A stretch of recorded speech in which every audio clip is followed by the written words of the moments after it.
सोचने वाली बात है ना? कि जो तरीके, जो हथियार हमारे स्वतंत्रता संग्राम की जान थे, सविनय अवज्ञा, सत्याग्रह, क्या वही एक आज़ाद देश के लिए खतरा बन सकते हैं? डॉक्टर बाबा साहेब अम्बेडकर का तो यही मानना था। जी हाँ, तो आज हम उनके लेखन और भाषण खंड 6 से उनकी एक बहुत ही शक्तिशाली चेतावनी, अराजकता का व्याकरण, इसी को समझेंगे। थोड़ा चौंकाने वाला सवाल है ना? मतलब जिन तरीकों ने हमें आज़ादी दिलाई, वही लोकतंत्र के दुश्मन भला कैसे हो सकते हैं? पर यही वो सवाल था जो डॉक्टर अंबेडकर ने पूछा था। और कब? जब भारत का संविधान बस बन ही चुका था। और उनका जो जवाब है वो आज भी उतना ही प्रासंगिक है, और हाँ, शायद उतना ही विवादास्पद भी। तो चलिए इसी पर गौर करते हैं। तो हम इस विषय को समझेंगे डॉक्टर अंबेडकर के लेखन और भाषण के खंड 6 के जरिए। और देखिए, ये सिर्फ एक किताब नहीं है, ये तो भारत के इतिहास पर उनके गहरे शोध और उनके क्रांतिकारी विचारों का एक पूरा का पूरा संग्रह है। इस खंड में बुद्ध या कार्ल मार्क्स जैसे कई बड़े महत्वपूर्ण निबंध हैं जो उनके विश्लेषण की गहराई को दिखाते हैं। लेकिन आज हम फोकस करेंगे उनके एक खास लेख पर जिसका शीर्षक है अराजकता का व्याकरण।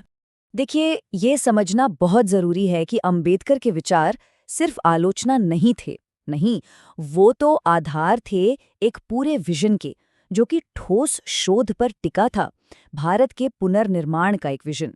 तो चलिए अब उस विजन के एक बहुत ही महत्वपूर्ण हिस्से को समझते हैं। तो अब सीधे आते हैं उस मुख्य अवधारणा पर जिसे डॉक्टर अंबेडकर ने नाम दिया अराजकता का व्याकरण। ये एक बहुत बहुत गंभीर चेतावनी थी, खासकर एक नए नए बने लोकतंत्र के लिए, और इसकी गूंज तो आज तक सुनाई देती है।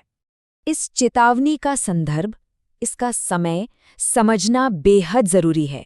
सोचिए, तारीख थी 25 नवंबर 1949। भारत का संविधान लगभग तैयार हो चुका था। एक आज़ाद देश के तौर पर अपनी यात्रा शुरू करने से ठीक पहले अंबेडकर ने ये जरूरी संदेश सबके सामने रखा। डॉक्टर अंबेडकर का तर्क बिल्कुल साफ था और उस समय के लिए एकदम क्रांतिकारी। उन्होंने कहा कि भाई, एक बार जब आपको अपनी बात रखने के लिए, बदलाव लाने के लिए संवैधानिक रास्ते मिल जाते हैं, तो विरोध के पुराने तरीकों को छोड़ देना चाहिए। और इन तरीकों में क्या क्या शामिल था? सविनय अवज्ञा, असहयोग और सत्याग्रह, मतलब वही तरीके जो हमारे स्वतंत्रता संग्राम की आत्मा थे। और फिर उन्होंने वो शब्द कहे जो आज तक बहस का मुद्दा है। उन्होंने कहा, ये तरीके अराजकता के व्याकरण के अलावा और कुछ नहीं है। कितना कठोर बयान है ये! उनका तर्क ये था कि जो तरीके एक अत्याचारी विदेशी शासन के खिलाफ तो ठीक थे, वही तरीके अपने ही लोगों द्वारा चुनी हुई एक लोकतांत्रिक सरकार के खिलाफ खतरनाक हो जाते हैं। तो अगर ये तरीके अराजकता का व्याकरण थे, तो फिर समाधान क्या था? रास्ता क्या था? डॉक्टर अंबेडकर के लिए जवाब बिल्कुल साफ था। एक ही रास्ता था, अपने लक्ष्यों को पाने के लिए सिर्फ और सिर्फ संवैधानिक तरीकों का सख्ती से पालन करना।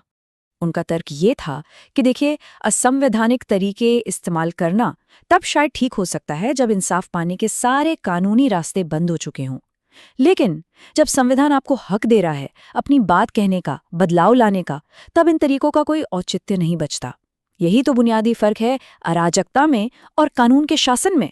अंबेडकर के लिए ये एक ऐसा सिद्धांत था जिस पर कोई समझौता नहीं हो सकता था कि आपके लक्ष्य, आपके उद्देश्य चाहे कितने भी महान क्यों ना हो, उन्हें हासिल करने का रास्ता संविधान के दायरे से ही होकर गुजरना चाहिए।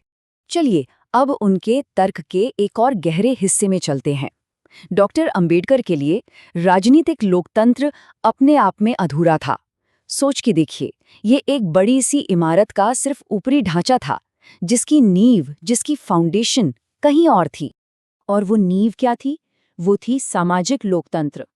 उन्होंने इसे कैसे परिभाषित किया? एक जीने का तरीका जो 3 स्तंभों पर, 3 पिलर्स पर टिका है: स्वतंत्रता, समानता और बंधुत्व। और ये सिर्फ शब्दों का खेल नहीं था, ये एक तंदुरुस्त समाज के मूल सिद्धांत थे। तो फिर एक कामयाब लोकतंत्र बनता कैसे है? पहला कदम है राजनीतिक लोकतंत्र बनाना, यानी वोट देने का अधिकार। पर यह ढांचा तब तक अधूरा है, कमजोर है, जब तक इसके नीचे सामाजिक लोकतंत्र की नींव न हो। दोनों को हाथ में हाथ डालकर चलना होगा, वरना पूरी की पूरी इमारत गिर सकती है। और बस यहीं पर हम डॉक्टर अंबेडकर की सबसे गंभीर चेतावनी पर पहुंचते हैं।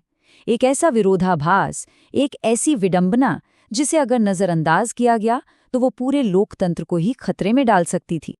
ये है वो मुख्य विचार जो उनके पूरे तर्क को आपस में जोड़ता है कि राजनीतिक लोकतंत्र और सामाजिक लोकतंत्र अलग-अलग चीजें नहीं हैं, वो एक दूसरे पर निर्भर हैं।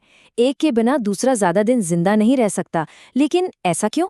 क्योंकि यहीं पर वो केंद्रीय विरोधाभास सामने आता है जिसकी चेतावनी डॉक्टर अंबेडकर ने दी थी।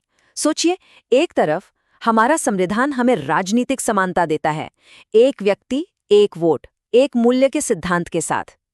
लेकिन दूसरी तरफ हमारी सामाजिक और आर्थिक जिंदगी, वो तो गहरी असमानता पर टिकी हुई है। और यही थी उनकी आखिरी और बिल्कुल साफ चेतावनी कि अगर हम इस विरोधाभास को, इस विडंबना को चलने देते हैं, यानी राजनीतिक समानता और सामाजिक आर्थिक असमानता के बीच की इस खाई को भरते नहीं हैं, तो ये हमारे राजनीतिक लोकतंत्र को ही संकट में डाल देगी। ये एक ऐसी स्थिति थी जो उनके मुताबिक टिकाऊ नहीं हो सकती थी।